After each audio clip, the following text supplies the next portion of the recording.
극심한 가난에 그의 가족은 성남으로 향했고 판자촌에서 시장 허드렛 일로 생계를 이어가야 했습니다.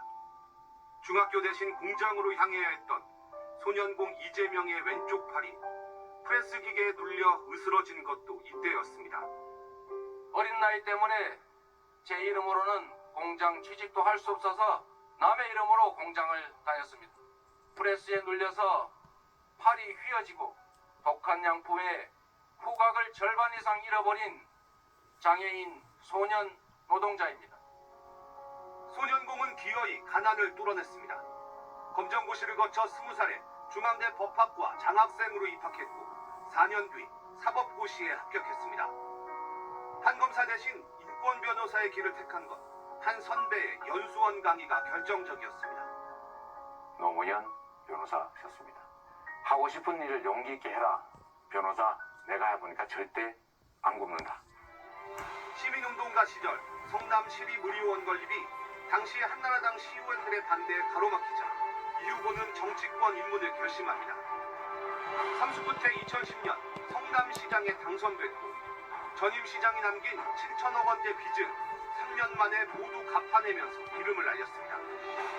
청년 배당과 중고생 구상교육, 산후조리비 지원 등 국가가 국민 삶을 책임져야 한다는 기본 정책도 이때 시작됐습니다. 전국 최초로 무상의 공공산후조리원을 설치하고 민간 산후조리원 이용료 지원 등 산후조리비 지원을 시작하겠습니다.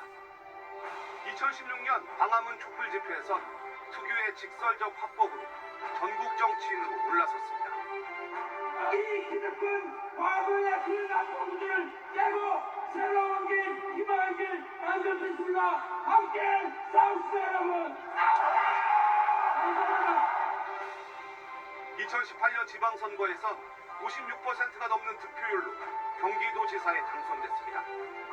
계곡 노점상 철거, 수술실 CCTV 설치, 신천지 시설 폐쇄, 보편적 재난지원금 지급 등 정책 성과로 행정가로서의 실적을 다졌고 이를 바탕으로 더불어민주당의 제20대 대통령 선거 후보로 나섰습니다. 하지만 대장동, 법인카드 유용 의혹 등을 넘어서지 못했던 이재명 후보. 국민 여러분, 최선을 다했지만 기대에 부응하지 못했습니다. 모든 것은 다 저의 부족함 때문입니다. 검찰 수사가 그를 기다리고 있었습니다. 검찰이 대장동과 성남FC 후원금, 쌍방울 대북 송금, 위증교사 사건 등 총 8개 혐의로 이 후보를 기소했고 결국 5개 재판을 받게 된 겁니다. 윤석열 정권의 보복 수사라는 비판 속에 이재명 후보는 정면 돌파를 택했습니다. 낙선 석 달 만에 재선거로 국회에 입성했고 다시 2달 만에 민주당 당대표에 올랐습니다.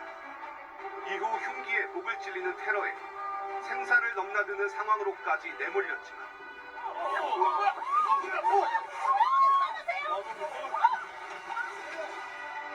기적처럼 일어나 총선 압승을 이끌었고 야권 의석수를 188석까지 늘렸습니다. 그리고 벌어진 사상 초유의 12.3 내란 사태. 비상계엄을 선포합니다. 국회로 들어닥친 무장계엄군에 맞서 이재명 후보는 시민들과 함께 사상 초유의 불법계엄을 저지했습니다. 계엄 선포에 기반한 대통령의 모든 명령은 위헌, 무효, 불법입니다. 빛의 물결이 여의도와 광화문을 가득 채웠고 윤석열 전 대통령 파면과 함께 21대 대선이 시작됐습니다. 내란에 무너진 민주주의와 사회 전반에 걸친 분열과 혐오, 그리고 멈춰선 경제 성장과 더 커진 빈부격차. 이 거대한 난제 해결을 위해 이 후보는 통합과 회복, 성장을 내세워 국가의 주인은 국민이라고 외쳤습니다. 이 나라를 책임지고 이끌어갈 사람은 이재명, 김문수도 아니고 바로 국민 여러분입니다. 장애 소년부, 검정고 시세, 그리고 인권 변호사와 변방의 장수. 비주류의 삶을 살았음을 보여주는 그를 향한 수식어들입니다. 하지만 그 비주류 정치인은 서민들을 위한 더 나은 세상을 꿈꿨고 국민의 국민의 충고, 국민의 모습이라고 외치며 제21대 대통령이라는 중책을 맡게 됐습니다.